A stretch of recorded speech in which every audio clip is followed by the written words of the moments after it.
Assalamualaikum warahmatullahi wabarakatuh. Kabajamtoota ilmaan Oromoo warri biyya ormaatti argamtan kan biyya alaa jirtan hundi keessanuu salaamtaan tiyya oowwituun bakka jirtanitti sinaa dhaqqabdu jecha. Har'a aappii bareedaa kan nama gammachiisu haalaan qabadhee isiniif dhiyaadheetiin jira. Kan bilaashitti biyya ittiin daawwaltan kafaltii takka malee jechuudha. Aappichi baay'ee takka bareedaadhaati. Irraa fayyadamaatii share waliif godhaan isiniin jaa. Aappicha kan argattan akkuma agartan asitti firii isiniif bilbila biyya teek 360 barreessitan aappicha isin agarsiisaa. Aappichi kunu isa kana aappichi teek 360 yoo barreessitan pilaastoora keessa seentanii ni argattu.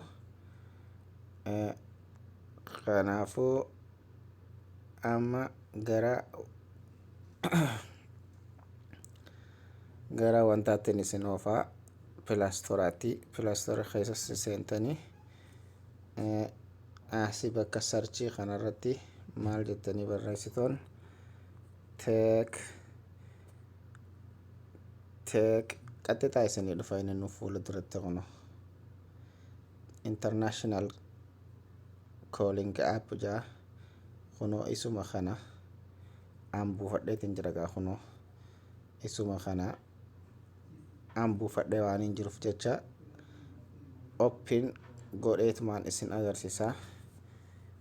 Isin yeroo duraatiif akkanatti isiniif hin dhufu lakkoofsa bilbilaa isin gaafata.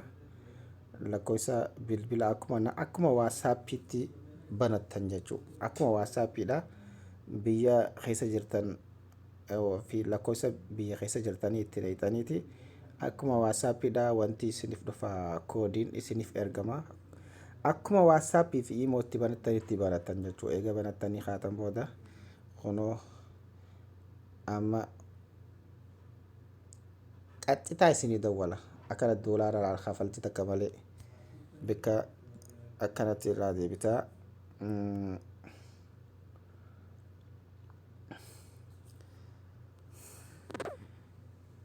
Akkanatti isin agarsiisa kun bakka doolaara hangam takka akka keessaa qabdanii fi kana waan hangam takka akka dawwalattan anamma ittiin dawwalanne naaf yaameen itti bilbilee jechuudha. Naaf waameetiin waan hin dubbisuu hin barbaanneef jechuudha. Cufee jira malee isin ammoo warri biyya dubbisuu barbaaddan callaa itti guuttattanii qaxxitaa akkanatti dawwalachuu dandeessuun isiniin ja'a. Galatoomaa waliif sheer godhaadhaa khayriidha isiniifis an yuutuubii kiyya laayikiidhaa fi sabskiraayib naa godhaa.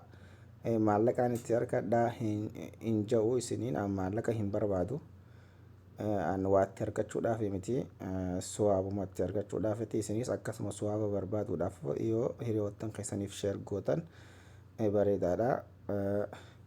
Nagayaan naaf jiraadhaa. Hanga aappii biraa bareedaa qabanne isiniif dhiyaannu nagayaan naaf turaan isiniin jaa. Galatoomaa.